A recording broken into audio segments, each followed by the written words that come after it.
Recording in progress. Right, Chair Tanya, we are recording and broadcasting. The floor is yours. Great, thank you. Good afternoon, everyone. Welcome to the October 18, 2021 Delta Plan Interagency Implementation Committee meeting, also known as DPIIC. I'm Susan Tatayan, Chair of the Delta Stewardship Council, and I'm also Chair of DPIIC. Very glad to be able to be with you today. Amanda, why don't we go ahead with the introductions roll call. Sounds good. Good afternoon, everyone. And so I'll try and capture everyone, but folks are still coming over. So today with us, we have Jen Lacey from the U.S. Geological Survey, Larry Goldspan, San Francisco Bay Conservation and Development Commission, Ernest Conant, U.S. Bureau of Reclamation, Chuck Bonham, California Department of Fish and Wildlife, Laurel Larson, Delta Lead Scientist, Kaylee Allen, U.S. Fish and Wildlife Service, Ellen Blake, U.S. EPA, Joaquin Esquivel, State Water Resources Control Board, Leslie Gallagher, Central Valley Flood Control Board, Cindy Tejeda, U.S. Army Corps of Engineer, Nancy Vogel, California Natural Resources Agency, Cindy Messer, Department of Water Resources, Campbell Ingram, Delta Conservancy, Barry Thom and Kathy Marcinovich from NOAA. Let's see, who else have I missed here? I think that's. Hi, Amanda, this is Amrit filling in for Secretary Raj. She is maybe planning to join later on. Thank you. Great, thanks, Amrit. So I think that's most of the agencies, and we'll keep moving folks over as they join. And Amanda, maybe if I can ask if there's any member that's still on the attendee side, try raising their hand too, and that way it's easier to find you in the list.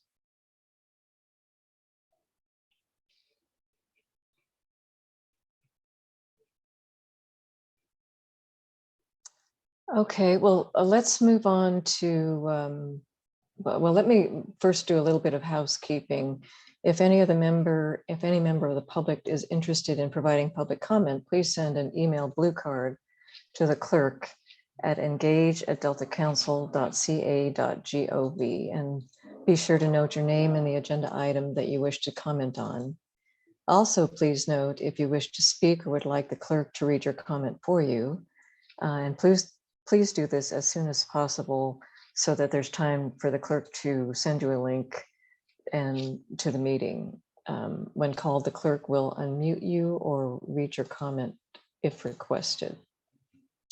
So DPIIC members, if any of you have a quick update for us, please raise your hand and we'll proceed with DPIIC updates.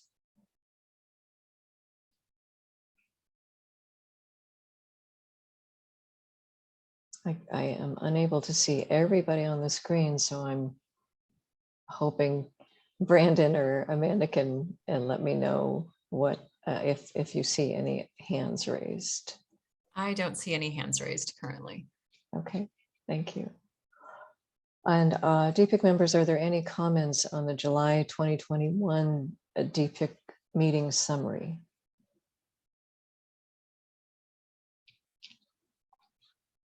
No comments.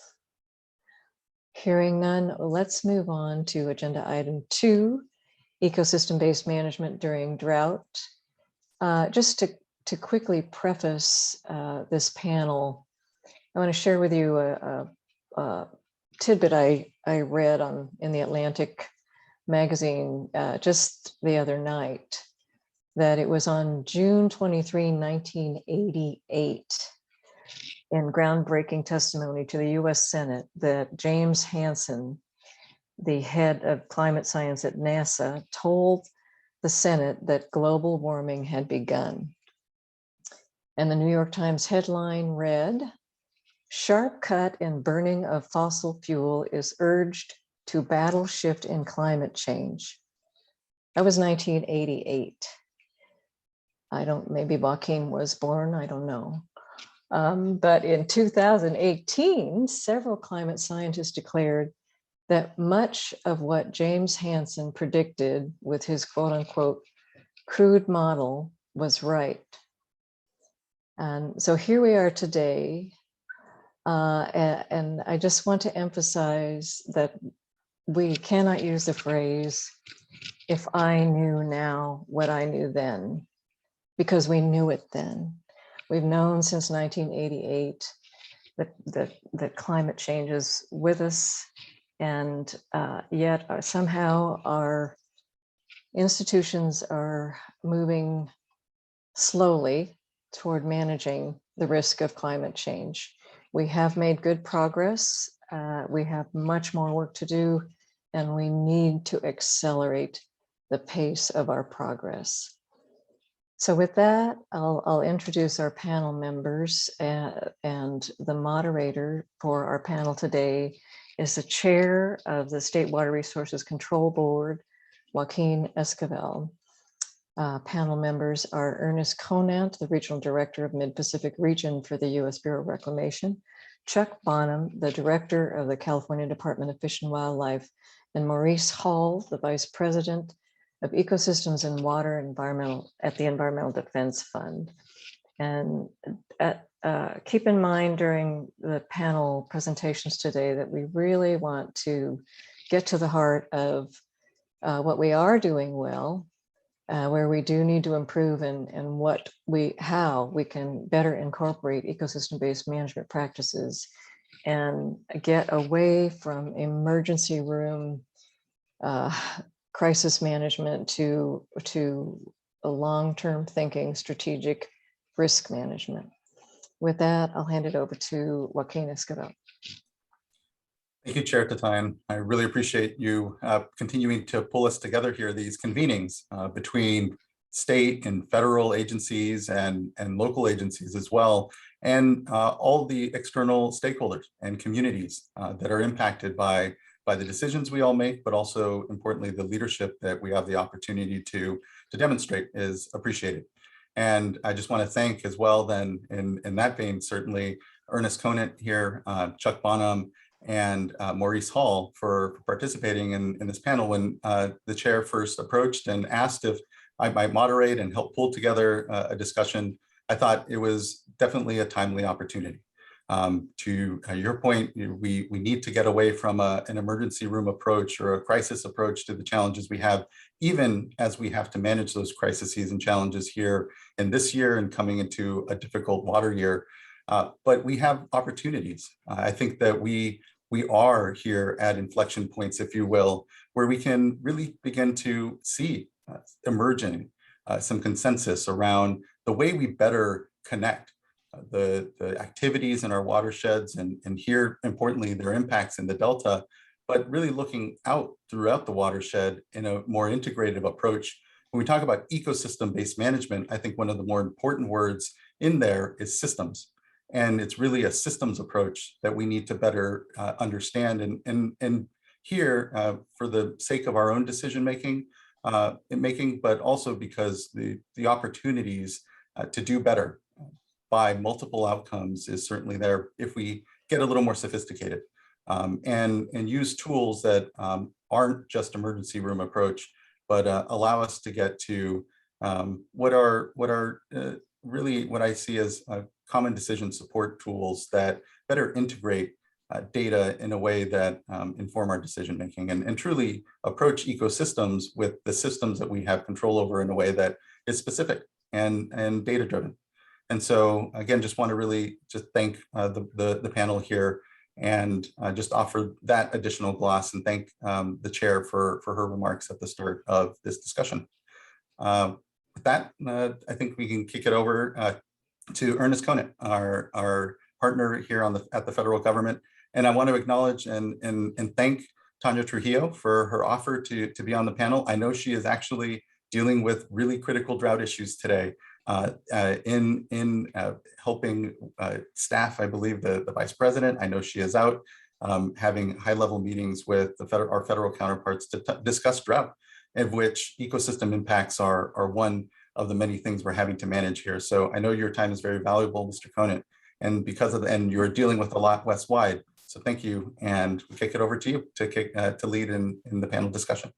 All right, well, thank you, Joaquin, and Yeah, that's correct. Assistant Secretary Trujillo regrets not being here. She's with the Vice President, along with my DC leadership at Lake Mead, talking about climate change as we speak.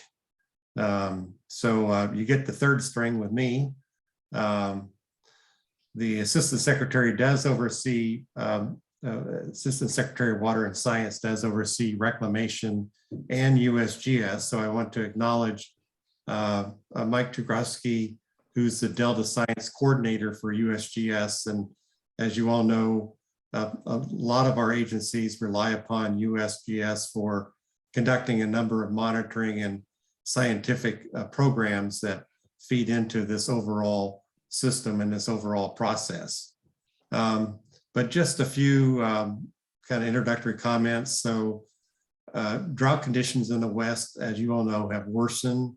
And 2021 water allocations, particularly in the Klamath Project and the Central Valley Project that I oversee, have been at historic lows.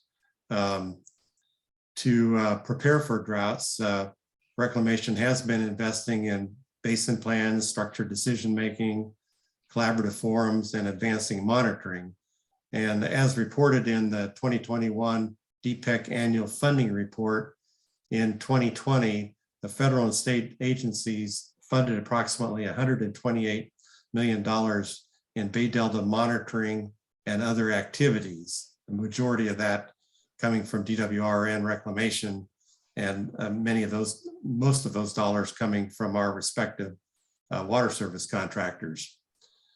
So we've been monitoring flows, salinity, water quality, primary production, suspended sedimentation, and migratory fisheries, and variable others, and many other variables critical to the Delta, and trying to better understand the ecosystem. And these monitoring programs are not only essential for the water project's operation, they are also the core source of evidence as to how the Bay Delta ecosystems are functioning and have changed over the past decades. And much of what we know now about the Delta, we've learned through monitoring programs conducted and supported by the various DPIIC agencies. In the Central Valley, we rely upon the federal, tribal, state, and local partners formed through principally the CVPIA, CalFed, and WINAC to advance real-time monitoring and construct temperature control devices, fish screens, refuge water conveyance facilities and improvements, and of course, large-scale habitat restoration projects. In the current drought, just to mention a few of the items that Reclamation and others have carried out to pursue and advance ecosystem-based management. So first, we've capitalized on our prior investment into advancing monitoring following lessons learned from the 2014-15 drought. The investment allowed for sharing information in a real-time basis across the partnership of agencies, and future improvements could include working with the state to further invest and provide real-time water availability, such as return flows. Second, we've used collaborative partnerships and work groups developed under the 2019 biological opinions to implement, as an example, the warm water bypass in the spring to preserve cold water at Shasta. Third, we've further collaborated with the Sacramento River settlement contractors on a groundwater exchange to preserve cold water in Shasta Lake, and also provide almost 10,000 acre feet to the Pacific Flyway for this fall. And last example I would mention is we've just put out a $40 million notice of funding opportunity to provide funding for competitive approaches to advanced science enterprises and construct large-scale habitat and related projects in the Central Valley. But as been alluded to already, the severity of the current drought in the West cannot be overstated. and it has been consistently worse than I think any of our agencies anticipated. And through our partnerships and collaboration, we have managed to get through the 2021 water year, which just concluded. So long-term, our science enterprise will add new value by increasing emphasis on predicting conditions in the long-term future and improvements to our ability to support decision-making for the long term. The DPIIC itself is recognized that this is, as it was commissioned, the Science Needs Assessment Workshop in 2020, that effort explicitly addressed a 20 to 50 year horizon, which of course is an ongoing challenge. The workshop committee brought back a recommendation that the Delta Science Enterprise invest more heavily in better tools for forecasting the long-term ecosystem effects on management choices. So as we move to water year 2022, we learned that early collaboration and application are keys if we are to have success in working through these difficult conditions. If 2022 remains dry, the only truly effective tool we have to address ecosystem management in the drought is collaboration, or I should say that's the most effective tool. And as our partnerships get tested during dry conditions, we found strength this year, and remember that we're all in this together. So those are just some preliminary comments and observations I have, Joaquin. Thank you for that good comment there and work. You know, it has been a difficult summer, I know, but one of the shining parts of it has been the regular updates that reclamation and the project operators have provided the board, and to your point, this opportunity we have to cross collaborate better amongst our spaces in ways that make us better decision makers. I think of the administration of the water rights system currently, and ultimately its benefit of having better integration with the way the projects are operated, and that the data sets here that both managers use, both at the project level, at the local level, and that the board need are all the same, and they should be top quality 21st century data sets that we're all proud to be able to be strengthening our decision making around. So thank you for those comments, and I'll kick it over to Director Chuck Bonham here.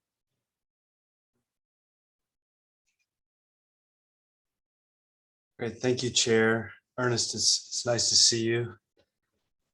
Maurice, I haven't seen you enough recently, so I look forward to the panel. Hey, I want to shift gears a little bit and pick out a particular phrase Susan used around faster, and focus in on this idea of what it means to be faster at something. So, you know, I'm not convinced always on everything faster is better. You know, winemaking takes time for it to produce a remarkable bottle of insert your favorite wine. If you've been around someone who cooks a lot, you know, you want that sauce to simmer.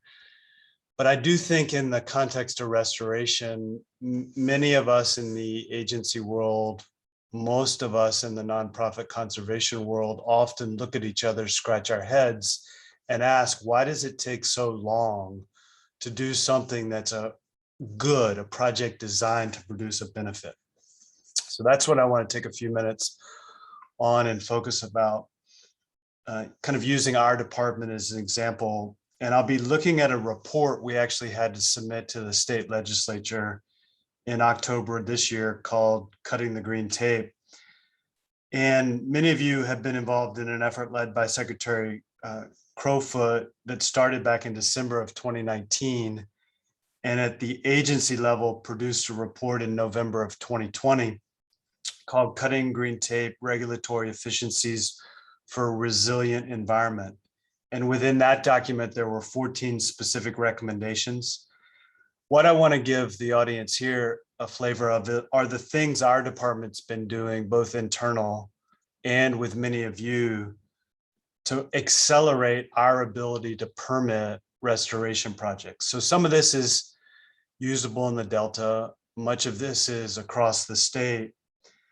And we looked at ourselves, and we actually got an infusion of money a couple of years ago, and we've created an interdisciplinary team within our department that has some scientists and has some lawyers and has some permit specialists. And we've taken them out of their traditional silos, and we've asked them to serve as a unit together with one single purpose: process restoration faster. Don't worry about the other things you used to have to do. We want you to have a new assignment: process restoration projects faster.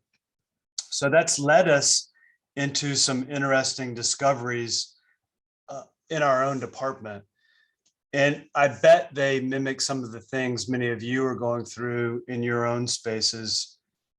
Along the way, we realized to figure out how to do our own handling of restoration better, we needed to seek the advice of the practitioners. So a lot of this happens out in the nonprofit world or other partnership world with our resource conservation districts, our cities, environmental conservation groups, folks that are in the agricultural space who have a lot of energy put into restoration, tribes. So we convened a set of those folks, and we spent about 1.5 years getting their advice on what we should do. And I'll give you a flavor. One of the advices was, hey, don't forget, you're a grantor here, you're a funder here to us to do restoration, but your own funding structures create barriers for us to be nimble when we receive your funding. So we actually structurally changed how we administer our grant agreements. We assigned staff signature for authority to finalize and grant agreements completely differently. We shifted the budget flexibility within our grants for the way in which we do line item adjustments. And those two things alone, then we tracked the response for about 1 year. And what we saw is just those changes created a process reduction of approximately 40% in time, up to 60% in time for the grantees that received the funding to do the restoration. So they were pretty thrilled that we could cut in half just the administrative processing around restoration grants. We then revamped our whole application format to make the application for getting restoration funds much more streamlined.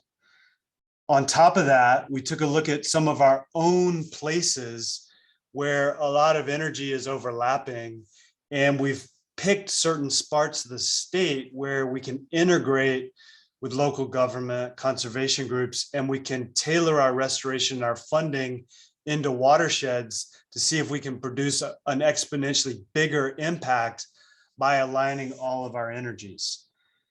From there, we started to take a look at our own legal authorities, and we realized that a lot of our own permitting hangs up restoration. So we assessed about 458 grants that we'd executed, and we realized that a lot of these restoration projects were getting hung up on environmental permitting at our own department. So we sent some folks over to Joaquin's shop, and we participated in Joaquin's team developing what I think you've just announced in the last month or so, a programmatic way to permit large restoration for the board's water quality certification efforts, which our staff help advise on. So now we're able to use Joaquin's structure for some of our own efficiencies at our department for large scale restoration permitting. Then we have figured out a way to create something inside the California Endangered Species Act that we're calling a restoration permit, where we can steer people towards certain types of incidental take permits for restoration, which we can get out the door faster because the project is for the purposes of restoration. And then most recently, I think many of you have been hearing some chatter about maybe Senate Bill 155. And within that Senate bill is a pilot for a couple of years. Give a try, working with all the folks that are lead agencies in restoration to see if it makes sense to use an exemption within CEQA for habitat restoration. There are all kinds of exemptions across CEQA. They've shown up for stadiums, but this will be the first pilot to try exemption within CEQA for projects whose purpose is habitat restoration. Now, this is going to take a lot of nurturing, a lot of conversation, and a lot of collaboration, particularly in the Delta counties and others, to make sure we use it wisely, prudently, for well-paced projects that don't risk land use or local government or other secondary impact concerns. But I think this is a promising tool, and I look forward to trying to use it in a judicious way with those folks who are really doing restoration projects, which can speak to where the chair started this conversation. We've known for some time we're fighting a hard battle against climate change, and restoration on the land is one of the antidotes to the declining environment we have from those impacts at the climate scale. So maybe I shifted the conversation, but I wanted to focus in on this idea of doing things faster and let people get an appreciation for all that's going on within the agency world to do more restoration faster. And with that, I'll send it back to you, Joaquin, and perhaps over to Maurice, and I look forward to Q&A. Fantastic. Thank you, Chuck. And you didn't shift, you enriched, because it is so important to remember that it's not just about the engineering or the projects that need to be pursued, but how do we get it done? What are the things that our agencies are needing to do as part of our work? Where can we do better? But where can we be better resourced as well to get the work done, to ensure it's a priority? And I think that I really appreciate, again, the good comment. It is part of, importantly, what we need to be doing in all this space. So thank you. Mr. Hall. So as Chuck said, it's incredibly good to see you, Maurice, here, and really appreciate you agreeing to join us. I know, given your incredible leadership and work, not just here in the state, but other Western states as well, thought it'd be great to have you also, provide us some good perspective on, where things may be working other places as well, and how do we do better here in the Delta. Well, thank you very much, Chair Esquivel and Chair Tanya. First, I want to acknowledge the really challenging time that we have here and that you're all going through. Director Bonham, Director Conan, Chair Esquivel, you and your organizations are really making some really tough decisions these days and taking some tough steps, and can't overemphasize the challenges that the water agencies, the water users are seeing in this rather bleak time, a bleak time that's due to climate change, and even more bleak, as some of the previous speakers have mentioned, than we have anticipated. Though it's really difficult to look up above the clamor and the real urgent crisis that we have now, my comments are going to be more about looking forward toward the next period of drier years that are within an overall future of aridity, because it's really critical.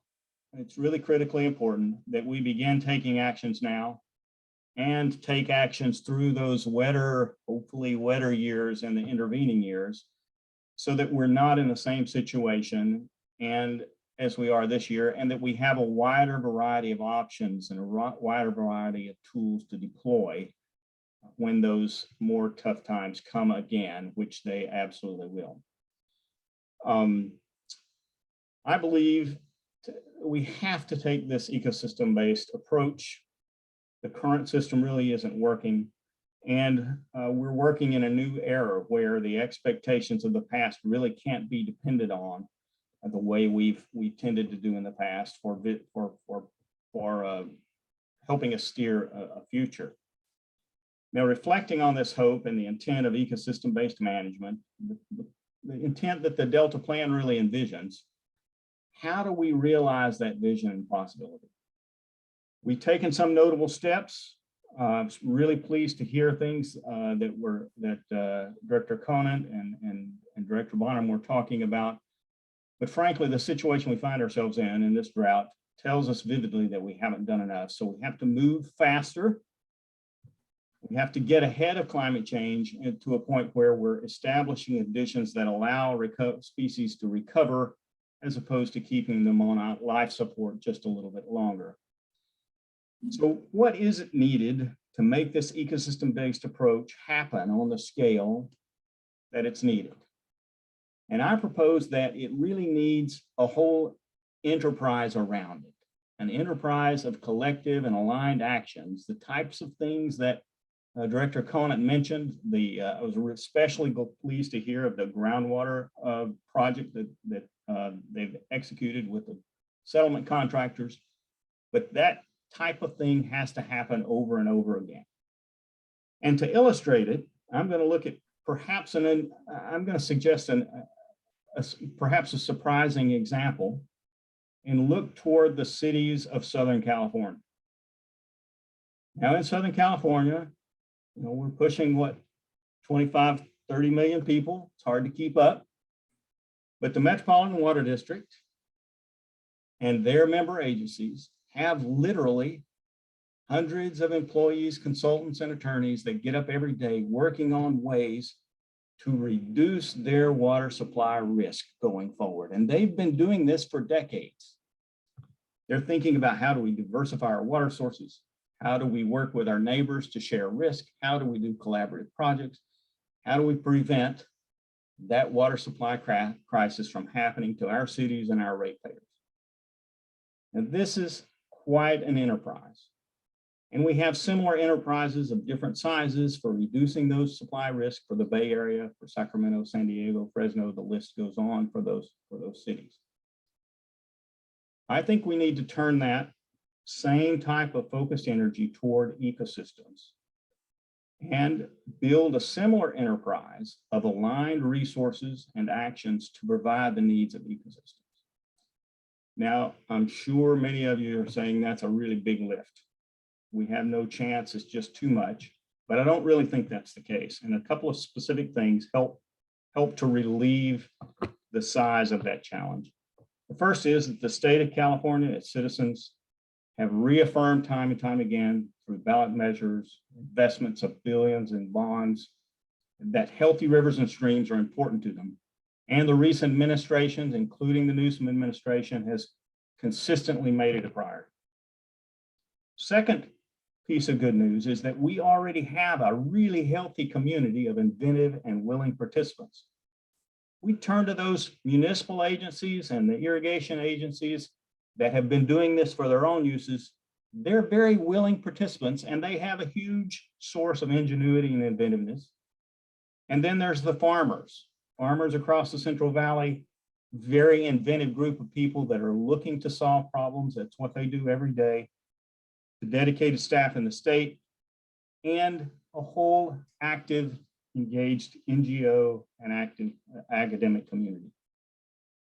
So with the right commitment and structure, this whole ecosystem can be turned toward designing and implementing the ecosystem-based management that we've all hoped for, and that the Delta Plan really offers the promise for.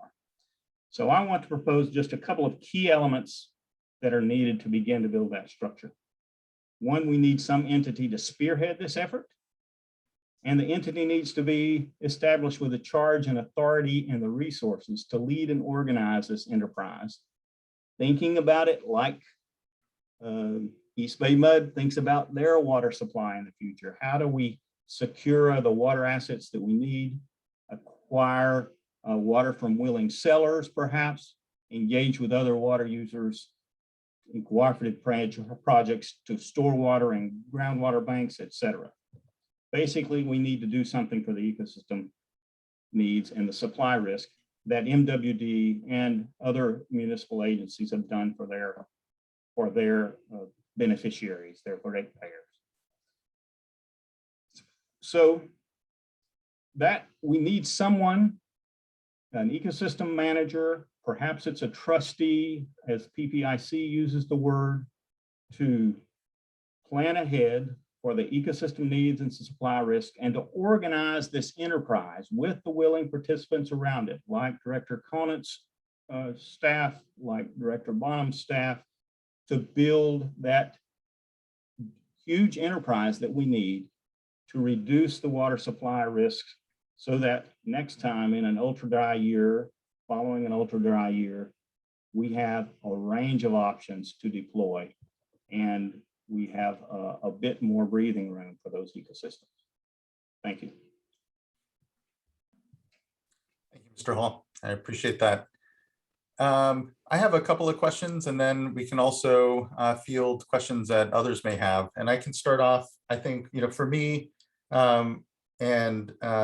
we think about the work that we're called to do here. And Mr. Hall, I appreciate the thought. Okay, well, it's some new entity, some governance component is important. But putting that aside, perhaps, what would be the information, I guess, that is most helpful to shift to ecosystem-based management, knowing that again, the issue of additional governance perhaps aside, whatever the entity that is that tries to better effectuate this ecosystem work is probably going to run up to many of the same things that we have as challenge now.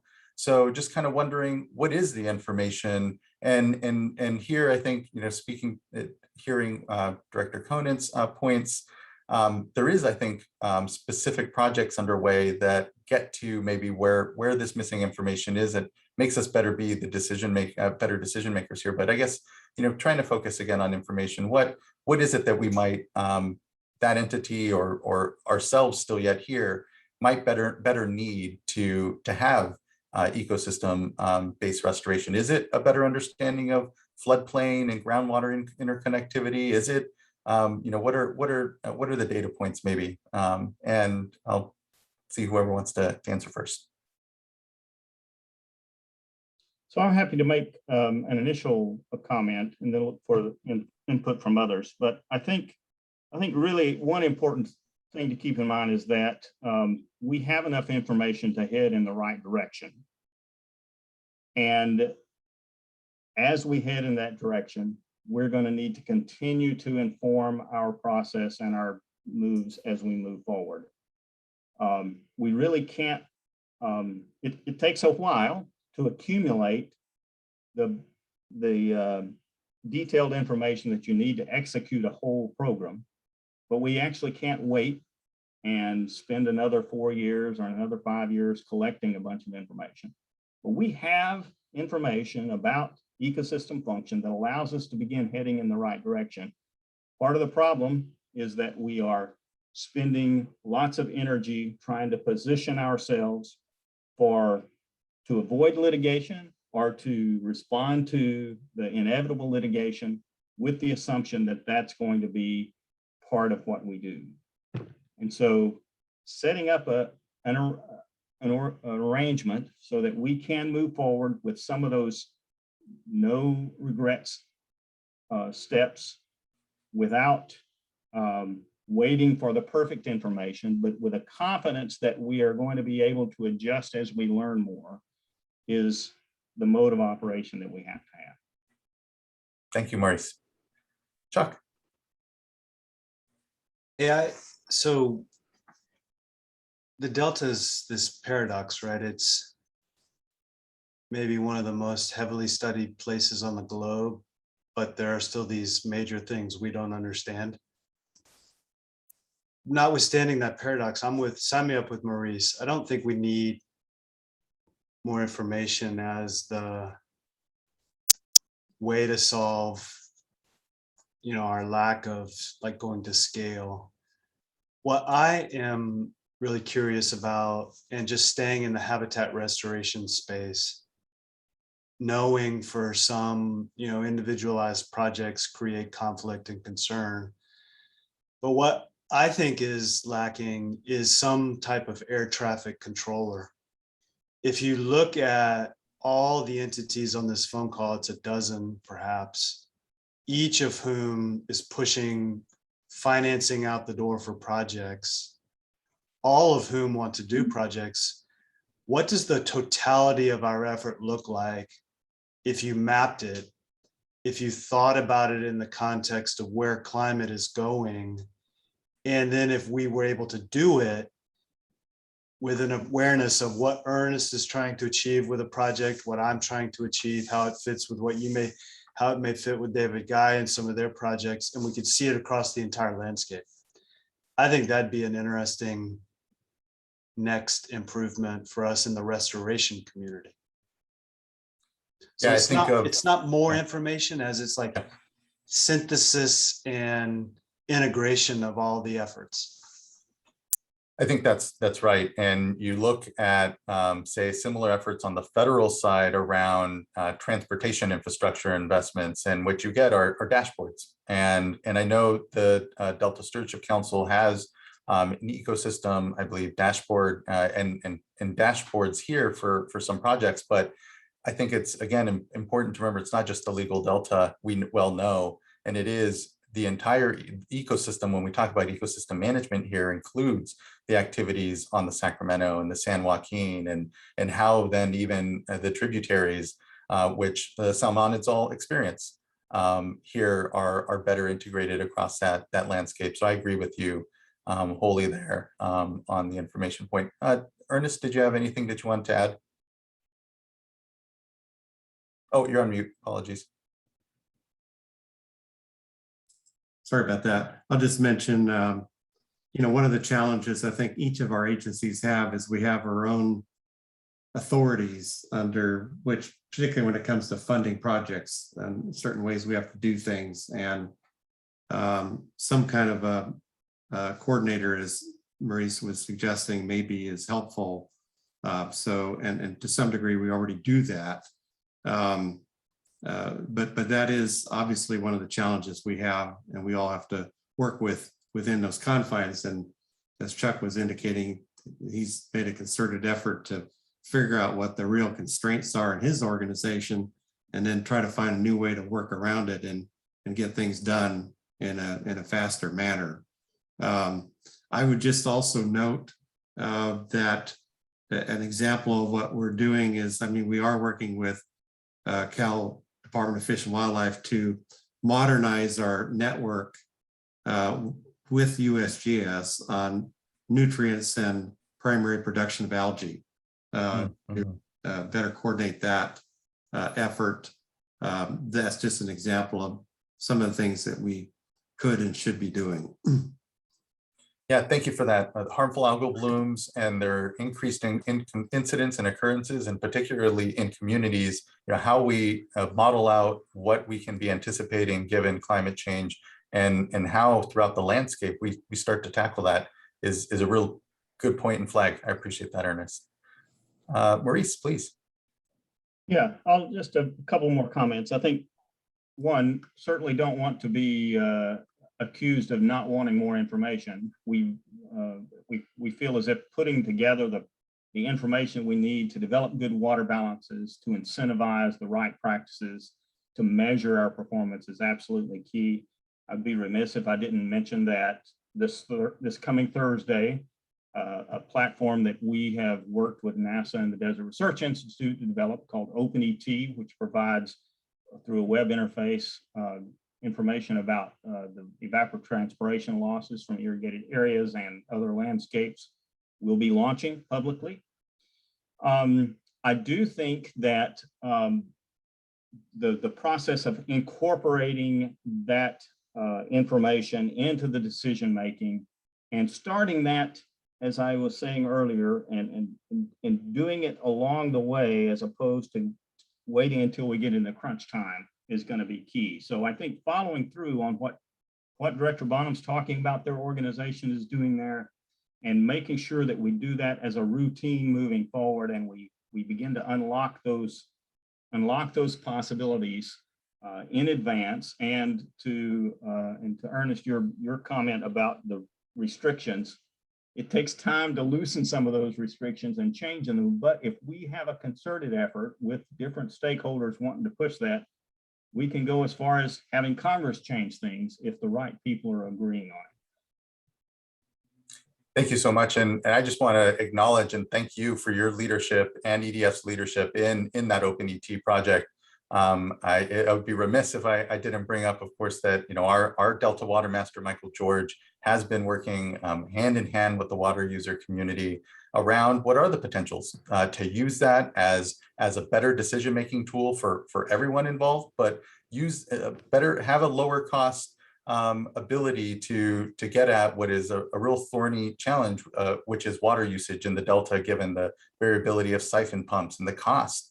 And so, those are the sorts of investments and the decision support tools that I think will continue to really bear fruit here, because they are collaborative, they're open, they're transparent, they're everything the 21st century, I think, aspires to be, in the way that we all see the way we collectively govern such a critical resource. So just thank you for that mention and for that project out there. I could quickly mention that the Bureau of Reclamation has been working very energetically with us in the Colorado River Basin to help inform that project as well. So it is very much a multi-party effort. And have to acknowledge Tanya's leadership as well in that space, and that just recently the Landsat 9 satellite launched and has instruments that will be benefiting directly this entire project, the interconnectivity, and it's been a decade in the making. So again, I really see it as a model for the types of tools that we can continue to develop jointly that just disparately make us better decision makers as a whole here, and importantly empowers communities to get data, access to high quality data that they can incorporate into their decision making. I think it's just so critical there. I'll stop on that plug. Chair Tanya, are there any other questions folks have? I can ask a couple more here as well, and not sure at what time we have for the panel. So we do have a bit more time. Thanks, Joaquin. So at this point, I'd like to ask if any other DPIIC members have questions or even suggestions for possible actions that we could take to, improve our risk management. It looks like Barry is on. Barry, go ahead. Yeah, thank you, Chair Tyson. This is maybe more of a comment than a question, but I wanted to agree with something Mr. Hall mentioned about what do we do in these sort of dry years versus wet year scenario. And from a species recovery perspective, we spend a lot of time, in the emergency room in these drought years, really trying to prevent species extinction. But what we need to be doing a lot of is figuring out how are we going to reinvest those gains in the good years when we do have the good returns coming back. What are we doing in those years to sort of spread those species across the landscape, get them into the right habitats, take advantage of all the investments we made in habitat restoration, and move that forward. And I think that's where we need to be more vocal in those wet years and in the good years about what are we doing with those investments to take advantage of that so we can weather the bad years moving forward. And I know from the NOAA Fisheries and the Science Centers, we have tools for life cycle modeling and scenario planning where we're trying to look at what is that sort of periodicity of what do you need to do to get through those bad years to prevent future bad years from being as low in the system, and at the same time modeling how you can actually get to recovery. So I think there's some tools there on the life cycle modeling side that we can use to help us manage through that and provide some risk analysis for people in the decision making moving forward. Thank you. Thank you, Barry. Any other questions or comments from any other DPIIC members?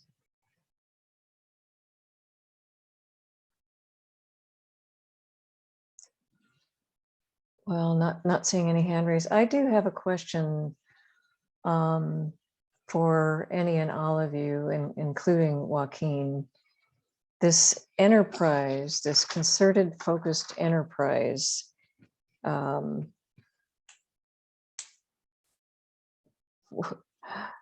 who would lead this enterprise?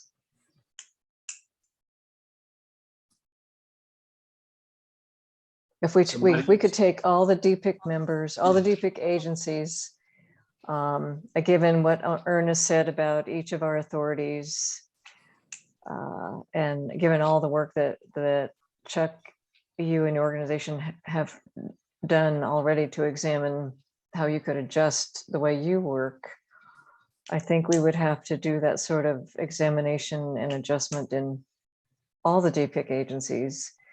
And then ultimately, who calls the shots?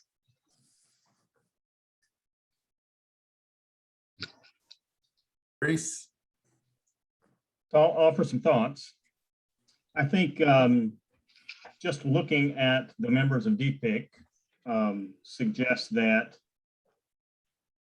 a lot of the right people to be engaged in this enterprise are there and are already thinking about this and have some of the authorities and responsibilities that are necessary. And perhaps DPIIC, or the Delta Stewardship Council, has a role in organizing and defining how to set up the framework that I mentioned. But inevitably, someone and some group of people under someone's direction needs to be getting up every morning and thinking about, where do we find water? Where do we park water? Where do we stick water? Where do we collaborate and build a project to make some more water available on this tributary? Thinking about it just the way these large municipal entities have done, because the cost and the risk is just too great not to have an organized long-term risk reduction strategy. And so back to the DPIIC and the Delta Stewardship Council, I think there is certainly a role there to initiate with a executive level charter the structuring of that, and putting some of these great minds that I see on the screen together in organizing that enterprise.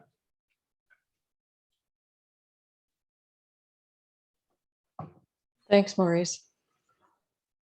Yeah, what I have in my mind is the International Space Station, a very concerted effort with many countries that somehow are all working toward a common goal. And I think we could do it. So Joaquin, Ernest, I see your hand. I guess I would just add, I think you still have this issue that our various agencies have various authorities, and some of those authorities cannot be fully delegated. So I don't think you can have one czar, as it were, who makes all these decisions.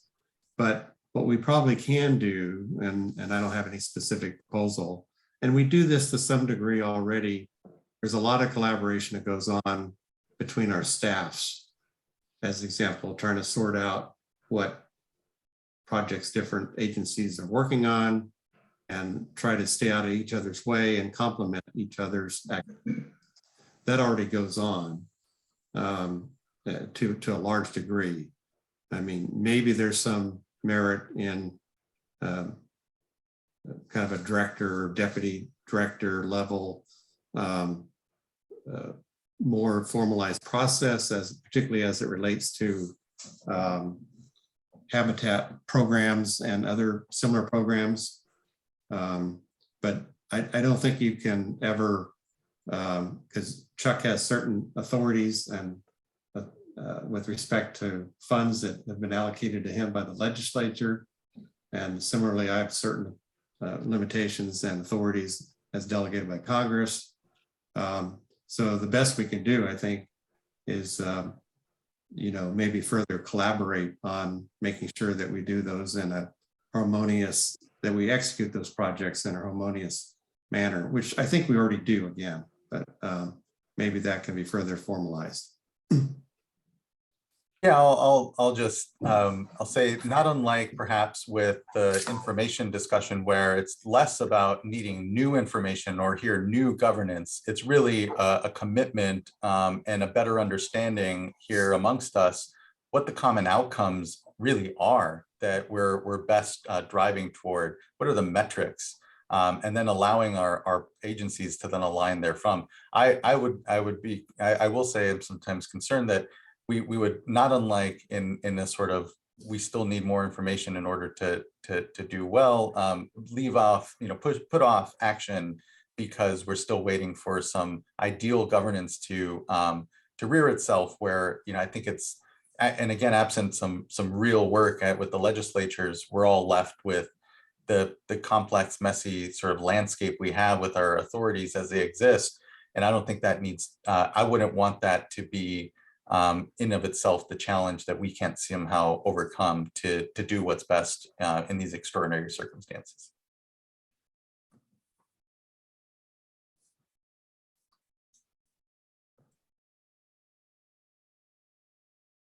Are there any other questions from DPIIC members?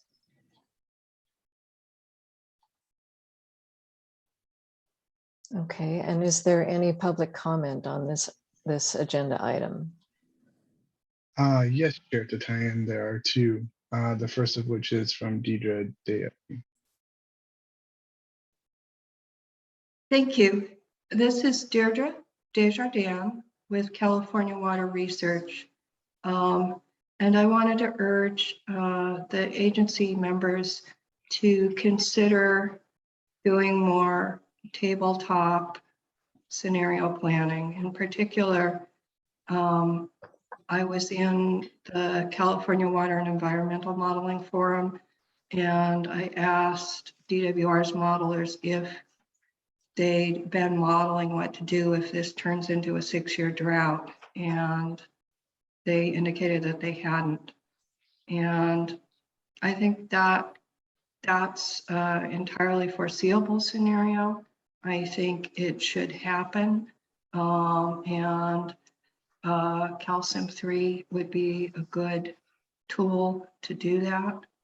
And particularly looking at reservoir management and demand management and the whole suite of actions. I've been advocating for this kind of planning for a long time. And also there is a phenomenal set of tools that was developed by Aris Georgakakos. It's the Inform planning system. And we advocated for further investment, but Aris found it was very promising early research that one could manage the State Water Project and Central Valley Project and avoid catastrophic interruptions in deliveries and in ability to meet the Bay Delta Water Quality Control Plan standards simply by better reservoir management and some stochastic look ahead. And I believe he had a 9-month forecast. And these are the kinds of tools they're going to need to develop. And I just wanted to urge that kind of investment. Thank you. Thank you, Deirdre. And the second is from Gilbert Cosio.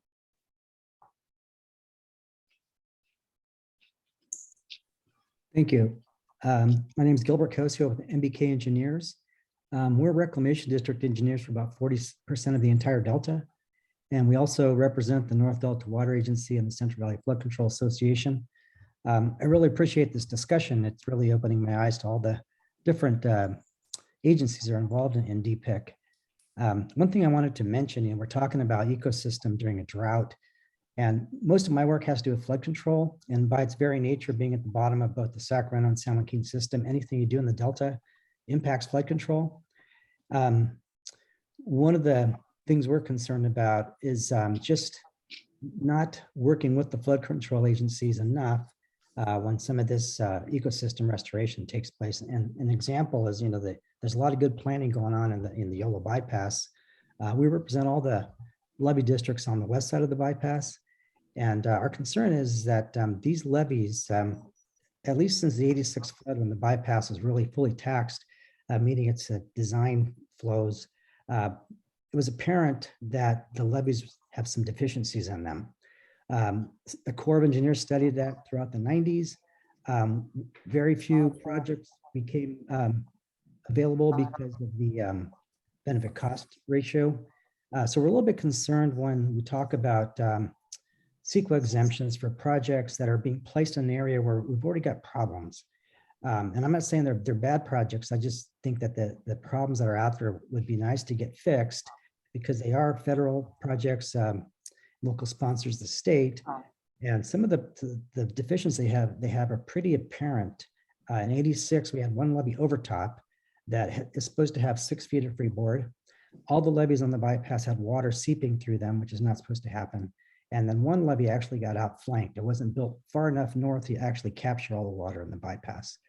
So I think there's opportunity out there to put in the ecosystem improvements and maybe even couple that with some flood control improvements, because I think if we work with the Corps and the flood board, we could actually provide some levee designs that incorporate habitat improvements and levee improvements. So just want to make sure we don't forget about the fact that the system is actually a flood system. The Yolo bypass is artificial, so to speak. It has to contain all the water that comes from upstream, and it never did in the past. These levees in the bypass were built up because of all the additional water they'd have to take with the flood control project. And so it's kind of an artificial system. It's got some deficiencies. So I think we have the opportunity to make some really true inroads into multi-benefit projects if we consider flood control when we're also talking about ecosystem during a drought. Thank you. Thank you. Thank you, Gil. And thank you both. Those were both really great comments. And just here, definitely agree that we need to be here in understanding that investments in flood control are and can complement what are these restoration goals we have in mind, and that they're all in the same landscape. And here are disparate systems of, sometimes trying to address drought during drought and then not understanding that, it's a continuum of these projects through that hydrology that they'll experience is really important. So just thank you. Really good points. Agreed. Well, if there are no other comments or questions, I'll check one last time with Deepik members. And seeing no hands, I just want to say thank you so much to Joaquin and Ernest and Chuck and Maurice. This has been a great panel. I am left with much hope. I did not realize all of the work and funding that was already going on. I agree that the DPIIC agencies already collaborate and work well together, and much more collaboration is happening and will continue to happen. And I do hope that someday our DPIIC members, we can get together somehow in some forum and create this executive charter that spells out the outcomes that our collective agencies do agree we need to achieve, and write that charter that will allow us to focus the enterprise that Dr. Hall referred to, and move our dollars, leverage our authorities, allow us to work together more efficiently because we have a clear charter and a clear enterprise. And I think we can do it. So thank you to all of you. Good to see you all, and hope to see you all again soon. And Thank you so much. Really appreciate all the panelists. And again, you, Yeah. Chair, for pulling this together. Thank you. Yeah, thank you, Joaquin. Thank you very On much. to, you're welcome. On to agenda item 3, Delta Restoration, the formation of the DPIIC Restoration Subcommittee. And for this item, we have Campbell Ingram, the leader of the Delta Conservancy, and Jeff Henderson, our deputy for planning and performance at the Delta Stewardship Council. I'll hand it over to Campbell and Jeff. Okay, great. Thank you, Susan. I'm going to go ahead and start us off, and it's exciting to follow on that panel because I think what we're about to describe is a really important potential first step toward the type of implementation that Susan had just described. So DPIIC members, it's a pleasure meeting with you here today in order to speak a bit about the potential for what we're referring to as a DPIIC Restoration Subcommittee in order to help accelerate the state's progress in restoring the Delta ecosystem in alignment with the co-equal goals. Next slide, please, Brandon. I'm going to take a few minutes to discuss the purpose and the structure of the proposal, as well as its initial staffing. And then Campbell will conclude our presentation by discussing the work plan or a potential work plan and an anticipated timeline for our next steps. And as we've heard throughout the presentation thus far today, we know that broad landscape scale changes are necessary in order to restore ecosystem functions in the Delta and Sassoon Marsh. And while our coordination among the state, the federal, and the local agencies engaged in this activity have improved through forums such as this DPIIC and the Interagency Adaptive Management and Integration Team, or IAMIT, slow progress has been made in protecting and restoring the Delta and Sassoon Marsh ecosystems for a variety of reasons, and to implement restoration at the pace and the scale that are really necessary to meet the goals set out in proposed revisions to the Delta Plan Ecosystem Amendment, and to implement the Water Resilience Portfolio, the Cutting Green Tape Initiative, and the Governor's Biodiversity Initiative. We must better coordinate our various ecosystem restoration plans and actions among each other and with local stakeholders in order to reduce or remove existing barriers to building larger, more connected restoration projects at the right locations. And the proposed ecosystem amendment to the Delta Plan is designed to advance 5 core strategies to achieve the long-term restoration vision set by the Reform Act. The proposed amendment also includes a performance measure that identifies a long-range target of 60,000 to 80,000 acres of restoration throughout the Delta. One of those proposed core strategies is to improve institutional coordination to support implementation of ecosystem protection, restoration, and enhancement. The proposed amendment also includes a recommendation that calls for the DPIIC to consider establishing a subcommittee in order to identify and implement strategies that reduce the barriers to landscape scale restoration and increase estuary-wide coordination. Some of the barriers that are within that charge include land acquisition and long-term ownership and management, securing a portfolio of funding approaches, achieving permitting efficiency, promoting adaptive management, and providing for appropriate landscape scale recreation access, among a number of other challenging items. And given the increasing and urgent challenges to the ecosystem posed by climate change and drought that we've been discussing, we're at this point seeking to jumpstart this coordination effort very soon. Next slide. So the Delta Stewardship Council and Delta Conservancy staff have developed an initial structure for this coordination, and we'd really appreciate your input on it at this point. The first component would be an ecosystem restoration subcommittee that's comprised of key staff representing different DPIIC member agencies and departments that have a role in ecosystem restoration in the Delta. This group would meet to prioritize restoration barrier issues and develop recommendations to the DPIIC to take priority actions. The subcommittee may also identify task forces as needed to work on specific prioritized activities that are identified by the subcommittee. The task forces would include participation by the subcommittee members, as well as subject matter experts from various agencies or departments. Those task forces would meet to identify alternative solutions and make recommendations to the full subcommittee. In addition, the subcommittee would host a recurring forum for stakeholders to participate in restoration activities. These forums would provide opportunities for local agency partners and the general public to provide input on early restoration project concepts and alternatives, as well as potential good neighbor approaches that maximize the compatibility of restoration projects with surrounding uses. Such a forum would be similar in scope and function to what was the former Delta Restoration Network. Next slide. Initial staffing to support the subcommittee would be coordinated between the Delta Stewardship Council and the Delta Conservancy.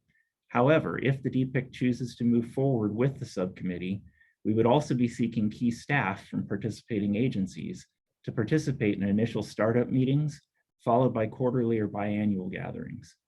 We also anticipate that once that subcommittee is established, we may seek funding from DPIIC agencies in order to help hire staff or contract with a consultant to help support these efforts. And with that, I'll turn it over to Campbell to talk a little about the proposed work plan.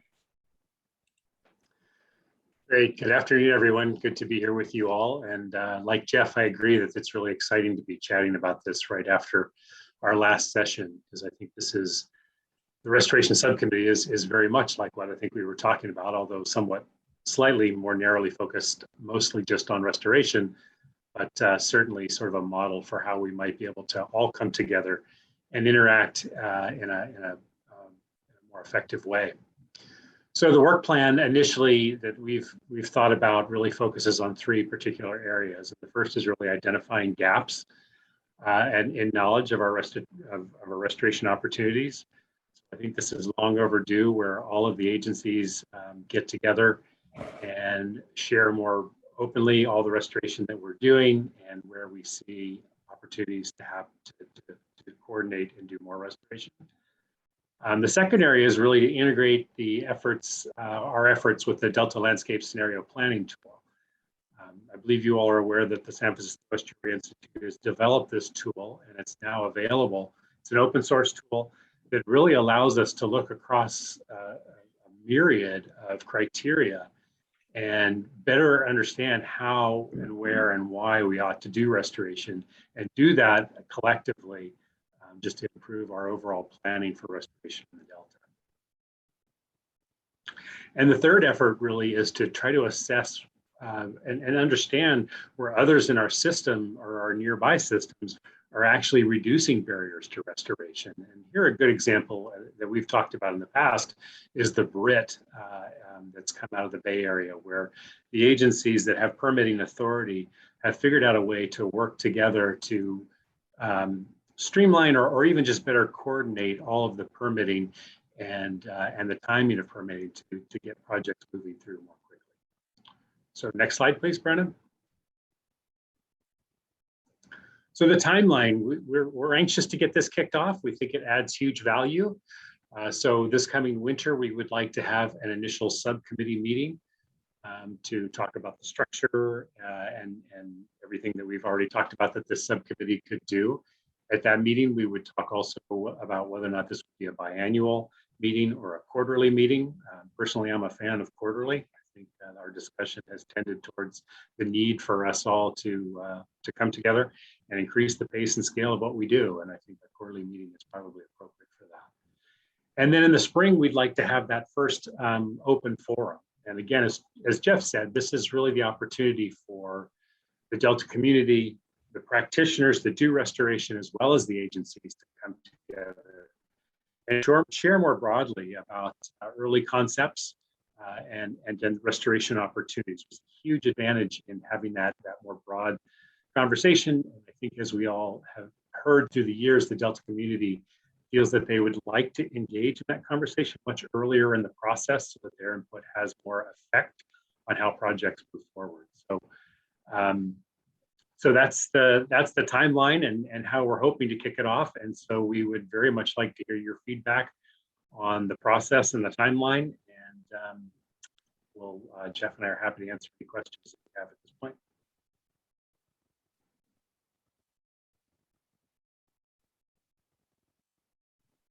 Are there any questions from DPIIC members for Campbell or Jeff?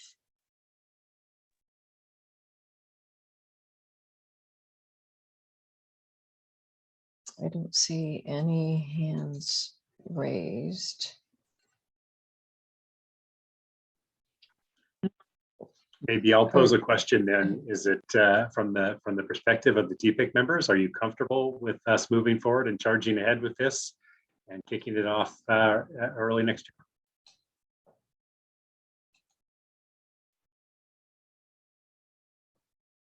Barry, I see you.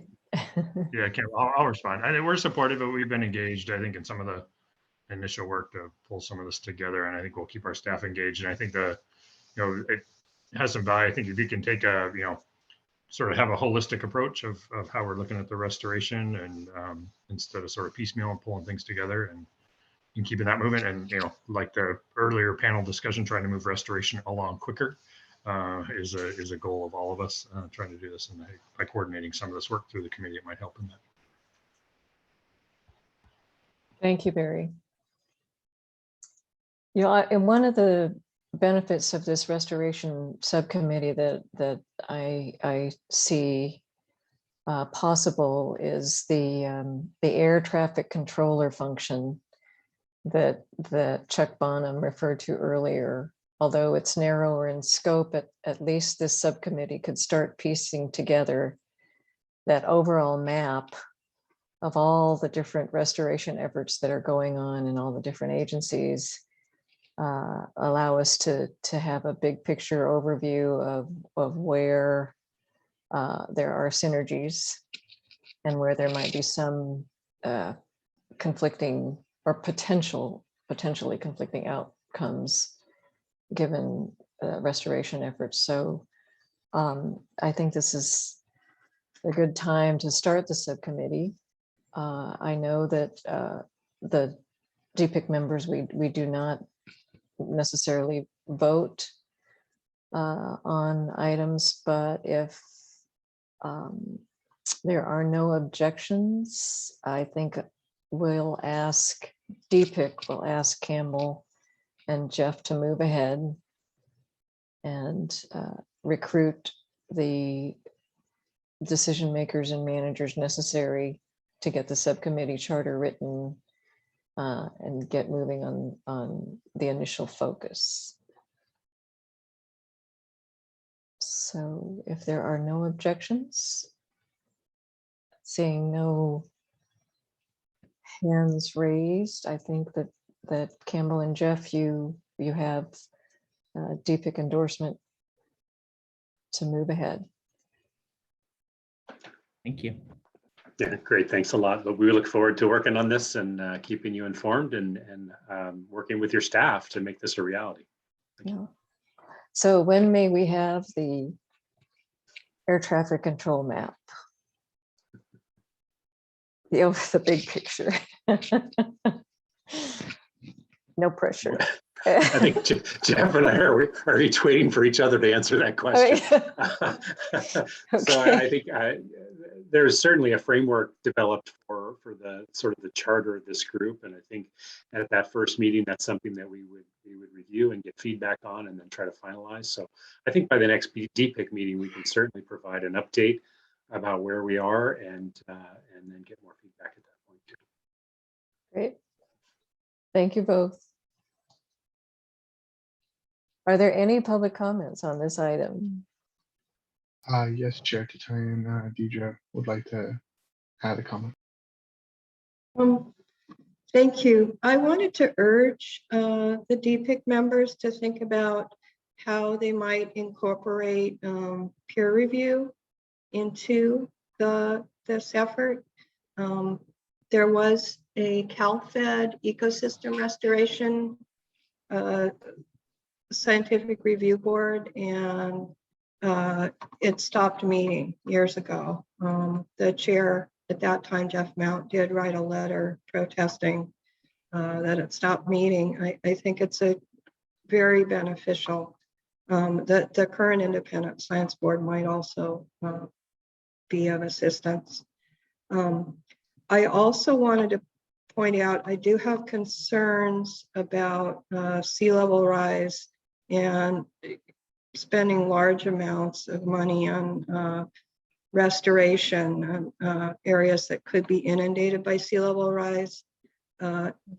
there is an issue that models are not capturing the rate of mass loss in the polar ice sheets. There is a paper, the current mass loss in Greenland is higher than all of the latest ensemble models, and I think there's feedbacks they're not capturing.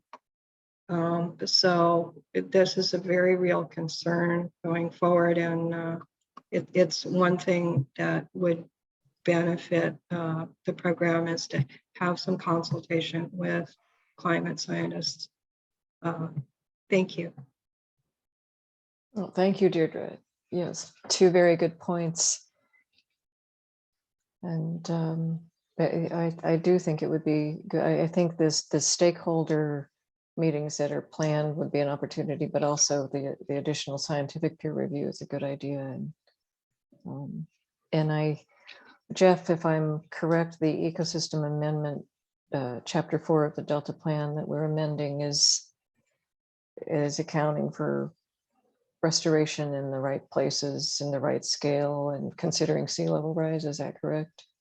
That is correct. We updated the map that goes with policy ERP2, which identifies appropriate elevations for restoration. And that map has been updated with the most recent scientific information available on climate change and how it would affect the Delta. Good. Thank you. Well, is there any other public comment on this item? No, Chair, there's not. Well, then that closes this item. Thank you both. And on to agenda item 4, Delta Science, the Science Action Agenda. So Deepik members, the Delta Science Program has been working to update the Science Action Agenda. And this is a 4-year science agenda for the Delta that guides and prioritizes science actions that inform decisions, fills gaps in knowledge, promotes collaborative science, and builds the science infrastructure further to achieve the objectives of the Delta Science Plan. I'll hand it over to Henry DeBay, who will explain where we are today and all the work that's gone into this. Good afternoon, Henry. Good afternoon. Thank you, Chair Tatayan and DPIIC members. So as Chair Tatayan mentioned, my name is Henry DeBay. I'm the Environmental Program Manager for the Delta Stewardship Council's Collaborative Science and Peer Review Unit. And it's a pleasure to join today's very thought-provoking DPIIC meeting. And I should add, I have a washing machine going nearby, so apologies for the background noise. So I'm here to provide you all with a brief update on the 2022 to 2026 Science Action Agenda, or SAA, for the Delta. And the last time we had the opportunity to present to DPIIC on the SAA was in July 2020, so we're excited to be back. And just to note, also on the line is Rachel Klopfenstein, a senior environmental scientist in the unit and actually the lead for this initiative. Next slide, please.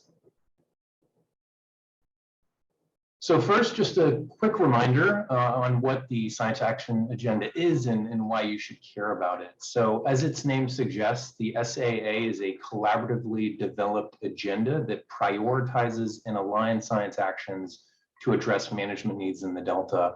Management needs, like many of those mentioned by the panel today, related to habitat restoration, ecosystem-based management, and more. And while the Delta Science Program facilitates the process, the Science Action Agenda is really co-produced with broad stakeholder input, including your input and that of your agency staff. And it incorporates the priorities of different collaborative venues and entities, thereby advancing shared interests and promoting transparency and collaboration. And to that point, we're very grateful for the unprecedented interest the SAA update has benefited from this time around, with input from over 30 collaborative groups, over 125 workshop participants, and over 150 survey responses throughout the process to date. And in fact, the SAA is called out in Governor Newsom's water resilience portfolio as a potential statewide model for prioritizing science relating to water supply, water quality, and flood risk. And because the SAA is a distillation of input from scientists and managers and stakeholders across the state, the Delta Science Program and other agencies use it as a guide for science funding.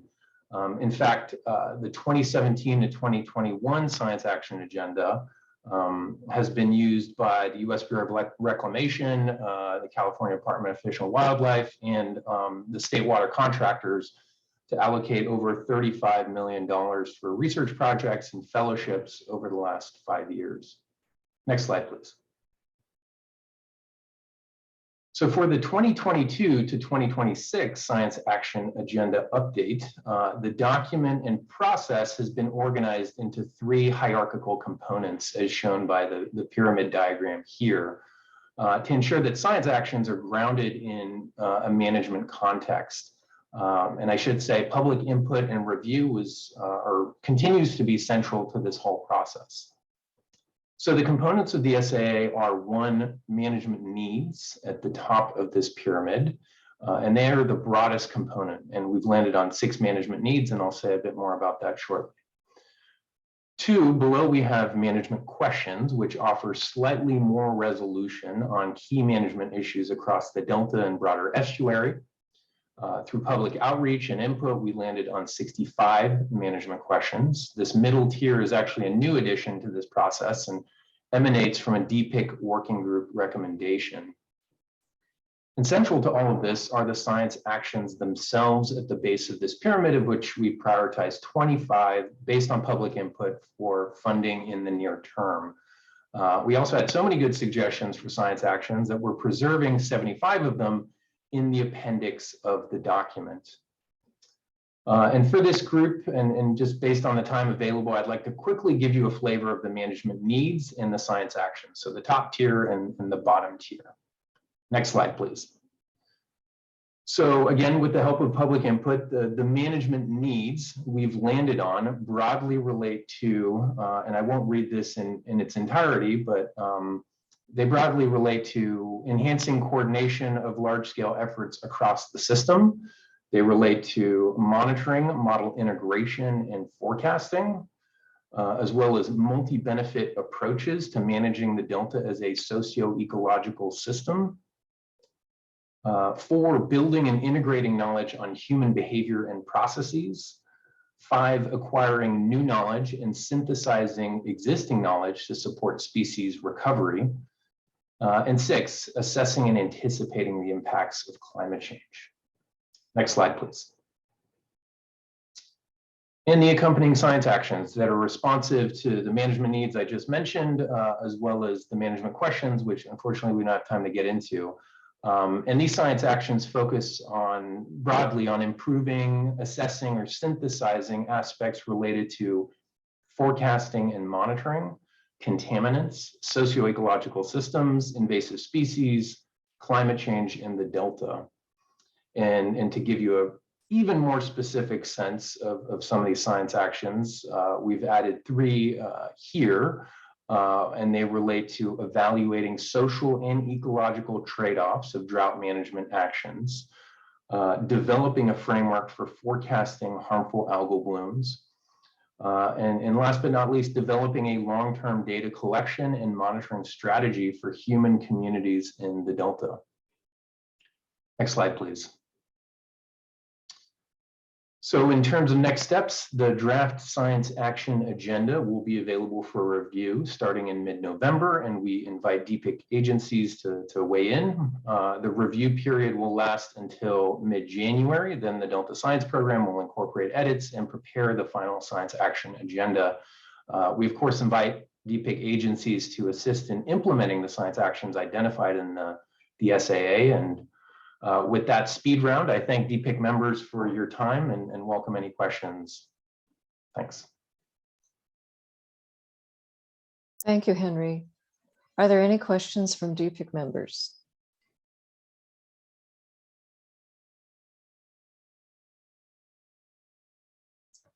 I would like to emphasize Henry's thank you to all the DPIIC member agencies. Many of your staff attended, oh, Henry, I forget how many workshops, but there was a lot of interest and help in developing this science action agenda among the DPIIC member agencies. So thank you. Is there any public comment on this item? No, Chair Tatayan, there are not. Great. In that case, thank you very much, Henry, and we'll look forward to the final report. Thank you. On to agenda item 5. For this item, DPIIC members, we would like very much to get your input on possible themes or topics for future DPIIC meeting agendas.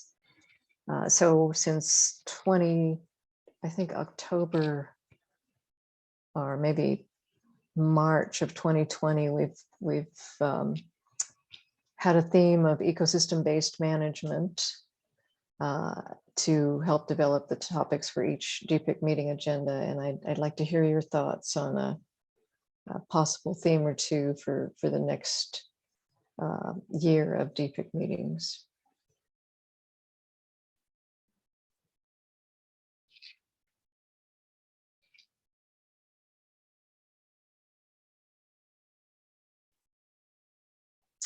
Well, I don't see any hands raised. Well, then let me bounce this idea off of you. We heard a lot today about an enterprise charter. Brandon, I see your hand. Oh, Karen, hi. Good to see you. Hi, Susan. Yeah, I am late to the party today because of a speaking engagement. Quite all right. But I know it's very similar to where we have been, but I think it's something that from our agency we're very interested in is all of this work is part of nature-based solutions and natural working lands. So it very much reemphasizes the whole ecosystem approach, landscape approach to biodiversity and the work that we're trying to do on 3030, as well as nature-based solutions and natural working lands. And I know that's a big open-ended topic, but I think to the extent that we can continue to reinforce the very ambitious work that we're doing across agencies and these other settings, and coming to this from a very specific Delta perspective is so important that I wouldn't mind continuing the work in this space. That's just from a CDFA perspective. Thanks. Great. Thank you. Thanks, Karen. Any other ideas or themes or topics from DPIIC members?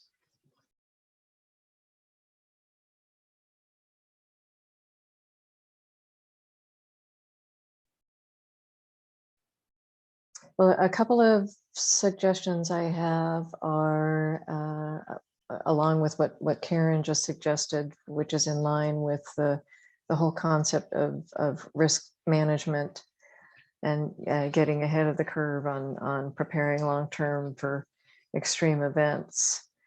That could be a focus for future DPIIC meetings, as well as this concept of coming up with a charter that actually outlines outcomes that our agencies collectively agree are sorely needed to be prepared for the extreme events that are definitely in our future.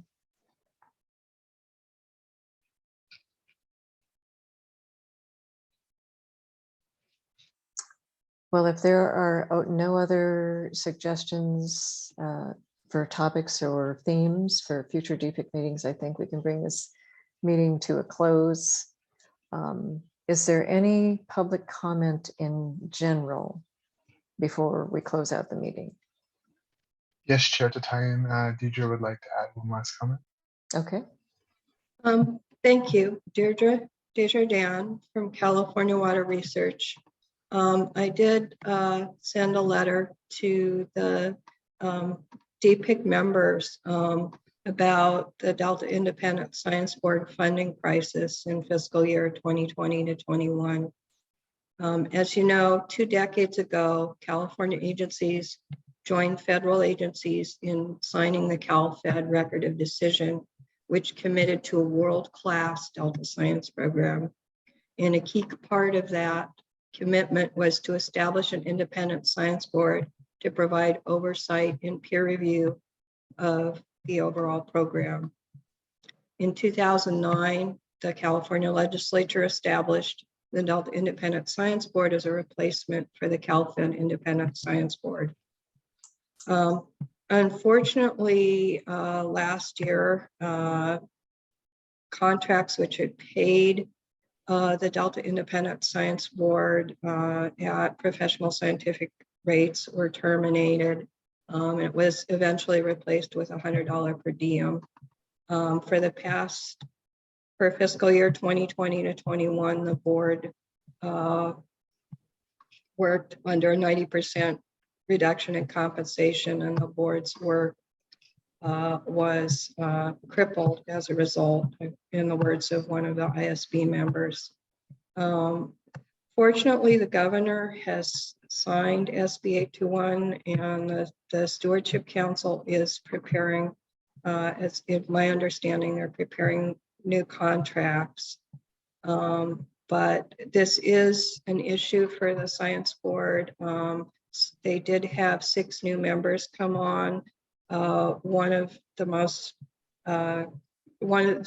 new member from the Delta, Jim Klern, who's just legendary in the field and had 4 decades of experience in phytoplankton, unfortunately quit, so they're looking for a replacement.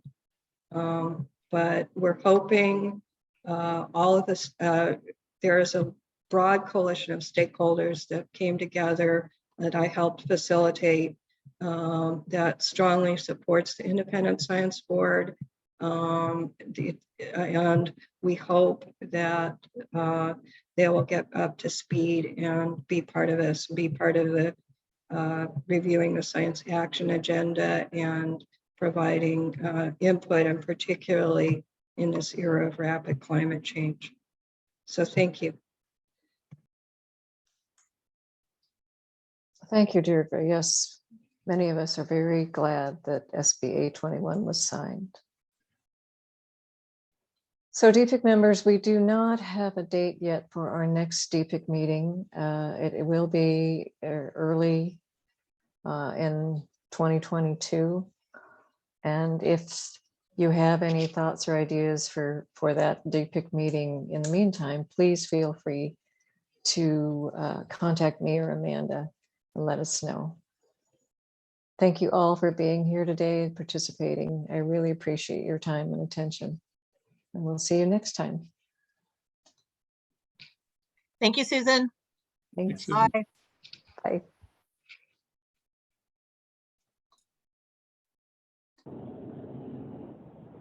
Thank you.